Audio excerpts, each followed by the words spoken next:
कि अभी मैं उमैर से एक सवाल करना चाहूँगा, क्योंकि उमैर अभी कुछ दिनों से एक छोटे से आर्टिकल के ऊपर काम कर रहा था जो स्टेरॉयड्स और हार्ट के इश्यूज़ के हवाले से था कि स्टेरॉयड्स हार्ट को किस तरह से इफ़ेक्ट करते हैं और हार्ट अटैक के जो चांसेस हैं उनको किस तरह से बढ़ाते हैं। तो ये मैं उमैर से पूछना चाहूँगा कि उमैर थोड़ा सा हमें बताइएगा कि आप इस बारे में क्या ख्याल रखते हैं। उमैर प्लीज़ ज़रा बताइए।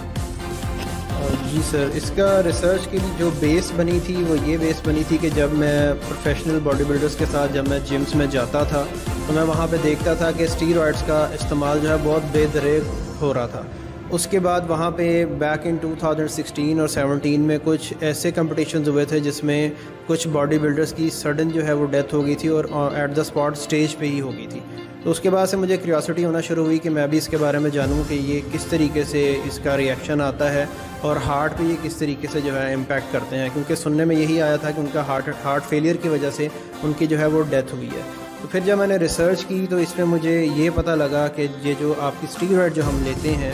इसमें हमारी जो आर्टरीज़ हैं ये सबसे पहले उनको सख्त कर देता है। जब उनको सख्त कर देता है तो उसके बाद जो है उनकी जो हमारा जो ब्लड है वो थिक हो जाता है और ब्लड थिक होने की वजह से क्लॉट्स वगैरह आ जाते हैं, जिसकी वजह से ये हमें हार्ट अटैक का जो है वो सबब बनती है। इसके अलावा और भी जो हमारे वाइटल ऑर्गन्स हैं ये उनको भी डैमेज करता है। किसी को किडनी का इशू हो जाता है, किसी को मज़ीद जो है शुगर के मसाइल का सामना करना पड़ता है और उस टाइम तो ये लेयर टाइम तो अपना स्पेंड कर लेते हैं बहुत से बॉडी बिल्डर्स जब ये अपनी पीक पे होते हैं, स्टेज पे जा रहे होते हैं और जो है वो टाइटल विन भी कर रहे होते हैं। लेकिन जैसे जैसे ये उम्र के उस हिस्से में जाते हैं जब आपकी फ़िटनेस इस उम्र में की हुई, जवानी में की हुई फ़िटनेस जो है वो आपकी लेटर एजेस में आपके काम आती है। जब वो उस स्टेज पे जाते हैं तो फिर उनको इस तरह के मसाइल का सामना करना पड़ता है। तो कहने से मुराद ये कि आपको वक्ती तौर पे तो कुछ लोगों को फ़र्क उसका नज़र नहीं आता, लेकिन with the passage of time जब आप वो अननेचुरल प्रोसेस से गुजरते हैं तो 40s के बाद या आपकी 45 के बाद 50s के बाद आपको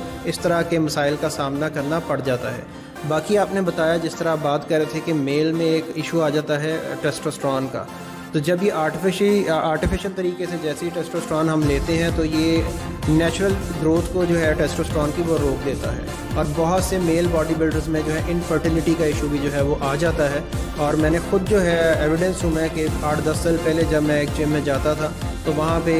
2-3 ऐसे बॉडी बिल्डर्स थे जिनको शादी के बाद ये मसला आ रहा था कि वो अपनी नस्ल नहीं चला पा रहे थे, या फिर अगर उनका कोई भी जो है वो आगे से अपनी नस्ल को बढ़ाना चाहते थे तो कोई भी जो है डिसेबिलिटी के साथ जो है उनका जो है आगे से वो बच्चा जो है वो होता था। कुछ कंपटीशन में मैं इन प्रोफेशनल बॉडी बिल्डर्स के बहुत करीब रहा हूँ और मैंने इनको बैक स्टेज भी एक्सरसाइज वगैरह करते देखा है। तो नॉर्मली होता ये है कि ये पहले लोडिंग में जाते हैं, बल्क करते हैं अपने आप को, मैसिव जो है वो साइज़ बढ़ाते हैं और आहिस्ता आहिस्ता जैसे कंपटीशन का टाइम पास आता है तो वो अपनी वाटर इनटेक को कम कर देते हैं ताकि वो ज़्यादा से ज़्यादा उनके जो है वो मसल्स जो हैं वो नुमायाँ हों। तो उस तैयारी के दरमियान जब वो डायरेटिक्स जो हैं वो इस्तेमाल करते हैं तो उसकी वजह से जो है उनका जो ब्लड है वो बहुत ज़्यादा जो है वो थिक हो जाता है। और मैंने एट द स्पॉट मैंने स्टेज पे ऐसे केसेस देखे हैं कि वो बॉडी बिल्डर का उस टाइम वो सांस प्रॉपरली नहीं आ रहा होता, हार्ट स्टेबल नहीं हो रहा होता, तो वो उसको डिस्प्रीन की जो है वो गोलियां सर वहाँ पे जो है ना उसको यूज़ करवाई जाते हैं ताकि ब्लड जो है वो उनका थिन हो जाए